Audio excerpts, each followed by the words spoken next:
నమస్కారం ప్రేక్షకులారా. ఇది మన స్పెషల్ ఎడిషన్. శనీశ్వరుడు వక్రం అవుతున్నాడు కాబట్టి ఉన్నటువంటి అన్ని రాశులకి ఉన్న ఫలితాలు మనం చూడబోతున్నాం.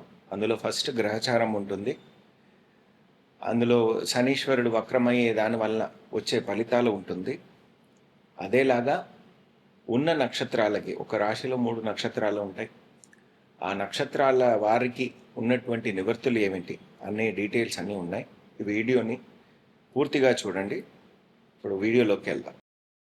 ఇప్పుడు మనం చూడబోయేది శనీశ్వరుడు వక్రమైన తర్వాత వచ్చే ఫలితాలు ఏమిటి 12 రాశులకి. ఈ వక్రగతి అవ్వంగానే ఒక్కొక్క ప్లానెట్ జనరల్గా ఇచ్చే ఫలితాలు ఏంటి.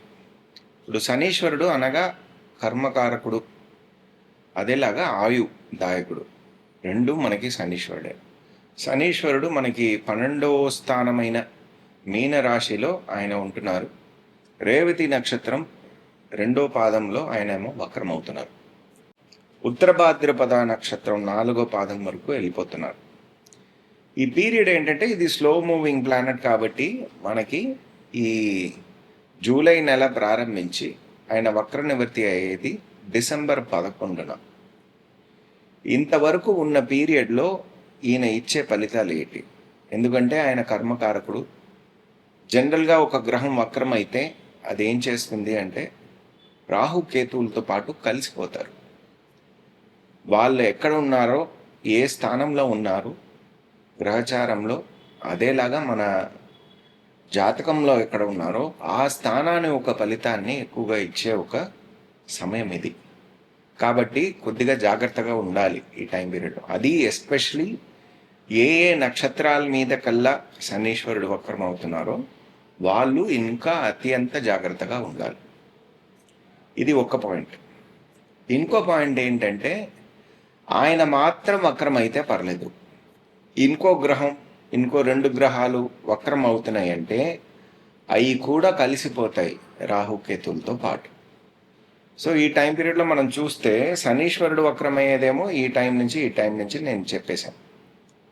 మనకి శుక్రుడు వక్రం అవుతున్నాడు, బుధుడు వక్రం అవుతున్నాడు. అదే సమయంలో శనీశ్వరుడు కూడా వక్రంగా ఉన్నాడు. అదేలాగా మనం చూస్తే రాహు ఏమో శతభిషక్ నక్షత్రాన్ని వదిలేసి ధనిష్ట నక్షత్రానికి వచ్చేస్తాడు. ఇది ఒక మార్పు. అక్టోబర్ ఎండ్ కల్లా చూస్తే మనకి గురువు ఏమో సింహరాశికి, కేతు ఒక నక్షత్రమైన మకర నక్షత్రానికి వచ్చేస్తాడు. ఇవన్నీ మార్పులు ఉన్నాయి. కాబట్టి ఏమి జరుగుతుంది, ఏమేమి మనం చూసుకోవాలి అన్నది చాలా ఇంపార్టెంట్. ఇప్పుడు ధనుర్రాశి వాళ్ళకి ఎట్లా ఉంటుంది ఈ వక్రగతి అయిన కాలం? మనకి 26 జూలై నుంచి డిసెంబర్ 11 వరకు ఉన్న సమయం. ధనుర్రాశి వాళ్ళలోనూ అందులోనూ మనకి మూలా నక్షత్రం వాళ్ళకి ఎక్కువ ఫలితాలు ఉంటుంది ఈ టైం పీరియడ్లో. తర్వాత ఉన్నటువంటి దీంట్లోనే మనకి పూర్వాషాఢ నక్షత్రం మరియు ఉత్తరాషాఢ నక్షత్రం వాళ్ళకి వస్తుంది. మూలా నక్షత్రం ఎందుకు చెప్తున్నానంటే రేవతి నక్షత్రంలో మనకి శనీశ్వరుడు వక్రమయ్యే కాలం అంతా ఎక్కువ రిజల్ట్స్ అన్నది చూసేది, ఇంపాక్ట్ అన్నది చూసేది మూలా నక్షత్రం మీద ఉంటుంది. కేతు స్టార్స్ జనరల్గా అన్ని కేతు స్టార్స్ మీద ఉంటుంది, అందులోనూ మూలా నక్షత్రం మీద ఎక్కువగా ఉంటుంది. ఎందుకంటే 10వ దృష్టి అన్నది ధనుర్రాశి మీద ఉంది కాబట్టి. సో ఇప్పుడు ఫలితాలు ఎట్లా మారుతుంది అంటే 4వ స్థానంలో సుఖస్థానంలో వెళ్ళి శనీశ్వరుడు కూర్చున్నాడు. సుఖం అంటే మనకి టైంకి నిద్రపోవడం, టైంకి భోజనం చేయడం, మనకు కావాల్సిన విషయాలు ఏమేమి మనని సుఖంగా పెట్టుకుంటుందో అవన్నీ విషయాల్లో కొద్దిగా చెక్స్ అన్నది వస్తుంది. వాహనాల్లో ప్రాబ్లమ్స్ రావడం, ఇంట్లో ఉన్నటువంటి విషయాలు కొద్దిగా మార్చాల్సిన ఒక పరిస్థితి రావడం, అమ్మగారి ఆరోగ్యం ఒకటి చూసుకోవాల్సిన ఒక పరిస్థితి, ఇటువంటి విషయాలు మనకి 100% వస్తుంది. అది ఫస్ట్ ఫేజ్లో మనం చూసేటప్పటికి రేవతి నక్షత్రం 2వ పాదంలో మనకి ఆగస్ట్ 20 వరకు ఉన్నటువంటి సమయంలో రాహు కూడా ఆ సమయంలో మనకి ధనిష్ట నక్షత్రానికి వచ్చేస్తాడు. సో ఆ టైంలో మనం చూస్తే కనుక మేజర్ ఇంపాక్ట్ ఏంటంటే మకర రాశిలో ఉంటుంది, మీకు 2వ స్థానం. సో కుటుంబం సంబంధించిన విషయాలు, ధనప్రాప్తి సంబంధించిన విషయాలు, ఫండ్ ఫ్లో సంబంధించిన విషయాలు, మనం వాక్ సంబంధించిన విషయాలు, ఇవన్నీ ఇంపార్టెన్స్ అన్నది మనం ఇవ్వాల్సి వస్తుంది ఆ టైం పీరియడ్. రెండో సమయం మనకి అక్టోబర్ 9 వరకు ఉన్న సమయం. శనీశ్వరుడు ఒకటో పాదానికి వచ్చేస్తారు, రేవతి 1కి వచ్చేటప్పటికి ధనుర్రాశి వాళ్ళు తన హెల్త్ని వాళ్ళు చూసుకోవాలి. చాలా ఇంపార్టెంట్ అనే టైం ఇది. ఎందుకంటే నవాంశంలో మనకి ధనుర్రాశి మీదే ఉంటుంది కాబట్టి హెల్త్ వాళ్ళు ఇంప్రూవ్ చేసుకోవాలి, అదంతా చూసుకోవాలి. మేజర్గా తనని తను మార్చుకోవాల్సిన విషయాలన్నీ చేసుకోవాలి. 4వ స్థానాధిపతి కూడా మీకు గురువే కాబట్టి అమ్మగారి ఆరోగ్యం కూడా మీరు చూసుకోవాల్సి వస్తుంది. ప్రాపర్టీ రిలేటెడ్ అయిన విషయాలన్నీ మనం చూసుకోవాల్సిన విషయం అన్నది ఉంటుంది. ఆయన ఉత్తర భాద్రపద నక్షత్రం 4వ పాదానికి వచ్చేటప్పటికి అనుకోనటువంటి విరయాలు అన్నది మనకి జరుగుతుంది. అన్ఎక్స్పెక్టెడ్ ఎక్స్పెండిచర్ అన్నది ఆ టైం పీరియడ్లో వస్తుంది. అది శుభ ఎక్స్పెండిచర్ అయితే మంచిది. ఎందుకంటే మనకి 31వ తారీఖు అక్టోబర్ తర్వాత ధనుర్రాశి వాళ్ళకి 9వ స్థానంలో గురువు వెళ్ళిపోతారు. సో ఒక శుభ ఎక్స్పెండిచర్ అన్నది అయితే చాలా మంచిది ఆ టైం పీరియడ్.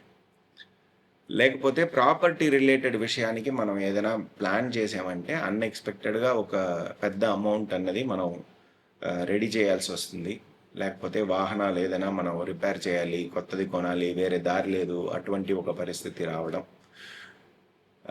చదువు కోసం ఫారిన్ వెళ్ళాలి అనుకునే వాళ్ళకి కొద్దిగా అప్స్ అండ్ డౌన్స్ ఈ టైం పీరియడ్లో ఉండొచ్చు.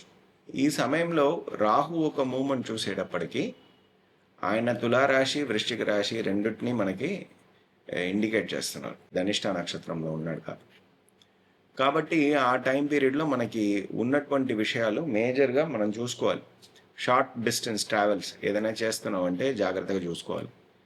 ఇంట్లో కొద్దిగా సామాన్లు అన్నీ మార్చాల్సి వస్తుంది. ఎస్పెషలీ ఎలక్ట్రికల్ ఐటమ్స్ అన్నీ మార్చాల్సి వస్తుంది. దాంట్లో ఏదైనా ప్రాబ్లమ్స్ రావచ్చు, అవన్నీ సరి చేసుకోవాల్సి వస్తుంది. అదేలాగా మనకి వచ్చేటువంటి సపోర్ట్ సిస్టమ్ ఎవరెవరు వస్తున్నారో వాళ్ళని జాగ్రత్తగా చూసుకోవాలి. వాళ్ళు మంచి వాళ్ళ కాదా, మనకి తగిన వాళ్ళ కాదా అన్నది మనం చూసుకోవాలి. లేకపోతే అందులో కొద్దిగా ఇబ్బందులు అని రావచ్చు. చెల్లెళ్ళు, తమ్ముళ్ళు వాళ్ళ ఆరోగ్యం కూడా చూసుకోవాలి. ప్రాపర్టీ సేల్ రిలేటెడ్ అయిన విషయాలు కొద్దిగా ఇబ్బందిగా ఉండొచ్చు ఈ టైం పీరియడ్లో.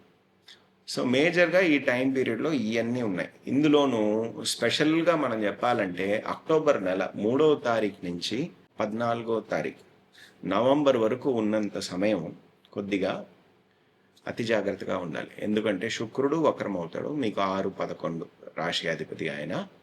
బుధుడు మీకు బాధకుడు, ఆయన కూడా వక్రం అవుతున్నాడు తులారాశిలో.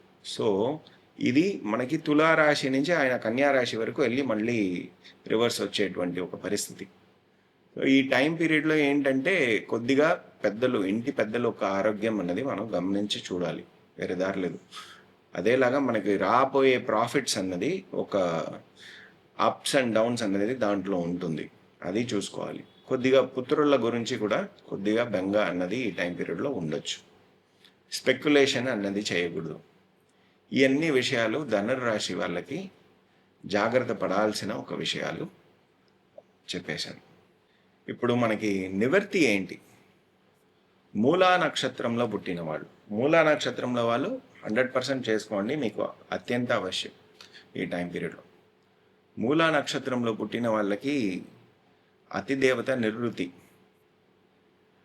వాళ్ళు వెళ్ళాల్సిన గుడి ఏంటంటే మప్పేడు అనే ఒక చోటు ఉంది, తిరువళ్ళూరు డిస్ట్రిక్ట్లో, మనకి చెన్నై నుంచి చాలా దగ్గరలో ఉన్నటువంటి ఒక చోట. అక్కడ సింగేశ్వరర్, ఈ ఆలయానికి మూలా నక్షత్రం అప్పుడు వెళ్ళరండి. అత్యంత విశేషమైన ఒక క్షేత్రం, దానికి వెళ్ళరండి. పొద్దున 6 నుంచి 7 లోపల దర్శించి రండి. అదేలాగా మీకు పూజకు కావాల్సిన సామగ్రిలన్నీ తీసుకెళ్ళండి, అర్చనలు చేసుకోండి, ఒక 40 నిమిషాలు కూర్చోండి, ధ్యానించండి, మళ్ళీ రండి. మీకు మంచి రిజల్ట్స్ అన్నది 100% వస్తుంది. పూర్వాషాఢ నక్షత్రం వాళ్ళకి శ్రీ ఆకాశపురీశ్వరర్, ఈ గుడి మనకి తంజావూరులో ఉంది. తంజావూరులో తిరువయ్యారులో ఉంది.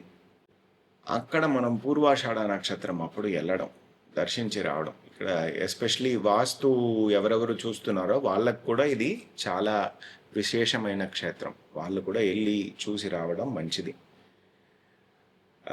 మెయిన్గా మీరు ఏంటంటే పూజకి ఏదైనా పన్నీరు అటువంటి విషయాలు, జలం సంబంధించిన విషయాలు, నీరు సంబంధించిన విషయాలు మీరు అభిషేకానికి అటువంటి విషయాలు మీరు ఇస్తే ఇంకా మంచిది.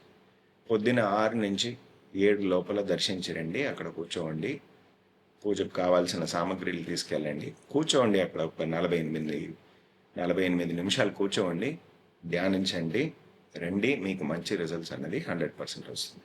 ఉత్తరాషాఢ నక్షత్రంలో పుట్టిన వాళ్ళు, వీళ్ళకి ధనుర్రాశిలో ఒక పాదం, మకర రాశిలో 3 పాదాలు ఉన్నాయి కాబట్టి వీళ్ళు బ్రహ్మపురీశ్వరర్ ఆలయం. ఇది మనకి బ్రహ్మపురీశ్వరర్ ఒకటి తిరుచిలో ఉంది. ఇది మనం చెప్పేది శివగంగాలో ఉన్నటువంటి బ్రహ్మపురీశ్వరర్ ఆలయానికి వెళ్ళి రావడం. అది మనకి 6 నుంచి 7 లోపల దర్శించి రావడం. పూజకు కావాల్సిన విషయాలన్నీ తీసుకెళ్ళండి, కూర్చోండి, ఒక 48 నిమిషాలు దర్శించండి, ధ్యానించండి, రండి. మంచి రిజల్ట్ అనేది మీకు వస్తుంది. ధన్యవాదాలు.